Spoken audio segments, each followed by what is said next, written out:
আসসালামু আলাইকুম। আজকে করব চিকেন তান্দুরি।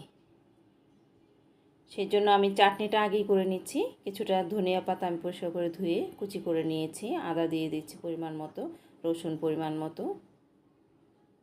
টক দই 3 থেকে 4 চা চামচ,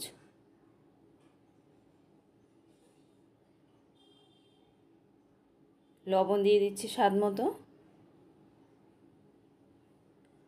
আর 2 পিস বরফ কুচি দিয়ে দিলাম। সামান্য পানি দিয়ে দিচ্ছি। বরফটা দিলাম কালারটা যাতে সুন্দর থাকে, সবুজ থাকে, সেই জন্য 3টা কাঁচামরিচ দিয়ে দিয়েছি।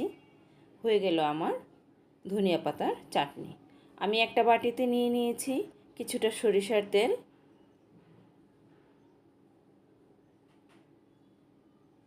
আর এখানে আমি রাঁধুনি তান্দুরি মশলাটা সেটা নিয়েছি, এটা দিয়ে দিচ্ছি আমি পরিমাণ মতো।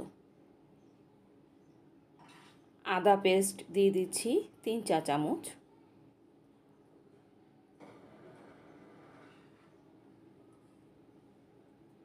রসুন 2 চা চামচ,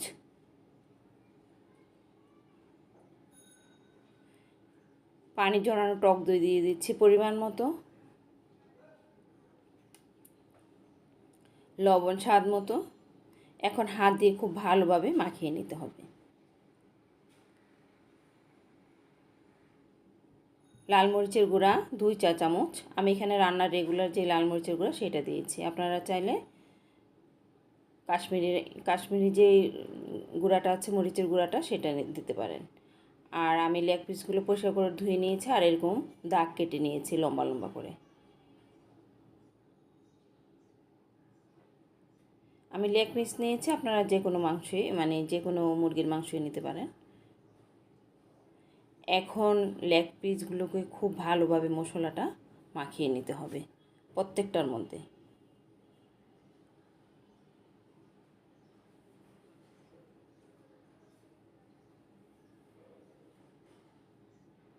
ভালোভাবে মাখিয়ে আমি ম্যারিনেটের জন্য নর্মাল ফ্রিজে সারাদিনের জন্য রেখে দেবো। আমি সকালে ম্যারিনেট করছি, ম্যারিনেট করা হলে আমি সারাদিনের জন্য রেখে দেবো।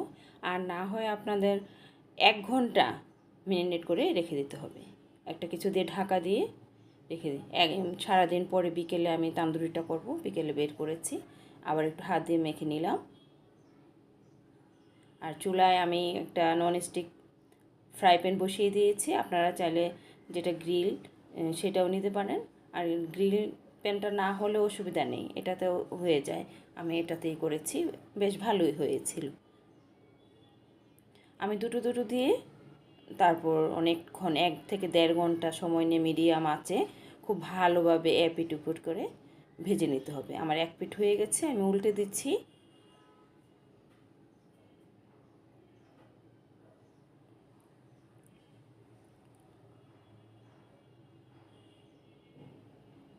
আমার এই দুটো ভাজা হয়ে গেছে, এই দুটো আমি তুলে আবার বাকি দুটো দিয়ে দেব।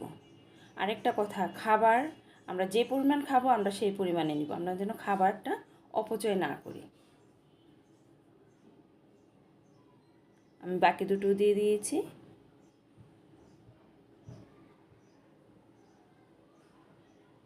আশা করি আমার এই দুটো ফ্রাই হয়ে গেছে। এখন এই চারটায় আমি চুলার আঁচটাকে আরও একদম লো হিটে নিয়ে একদম অনেকটা সময় নিয়ে আস্তে আস্তে একদম ভেজে নেব, যাতে ভিতরে কোনোভাবে কাঁচা না থাকে। কাঁচা থাকলে কিন্তু খেতে ভালো লাগবে না। আশা করি আমার ভিতরে যেরকম দেখছি, বা একটু চেক করে নেবেন যে মাংসটা সিদ্ধ হয়েছে কিনা। তা আমার চারটাই খুব ভালোভাবে ফ্রাই হয়ে গেছে, দেখতেই পাচ্ছেন খুব সুন্দর একটা কালারও কিন্তু আসছে। তান্দুরিটা একটু পোড়াই হয়। তো তান্দুরিটা আসলে লাকড়ির চুলায় ভালো হয়, কাঠকলাইতে ভালো হয়, তাই আমরা তো গ্যাসের চুলাই করে নিলাম। হয়ে গেল আমার চিকেন তান্দুরি। পরোটা বা নানের সাথে পরিবেশন করা যেতে পারে। আশা করি ভিডিওটি ভালো লেগেছে। ভালো লাগলে সাথেই থাকবেন। আবারও দেখা হবে অন্য কোনো রেসিপি নিয়ে। আল্লাহ হাফেজ।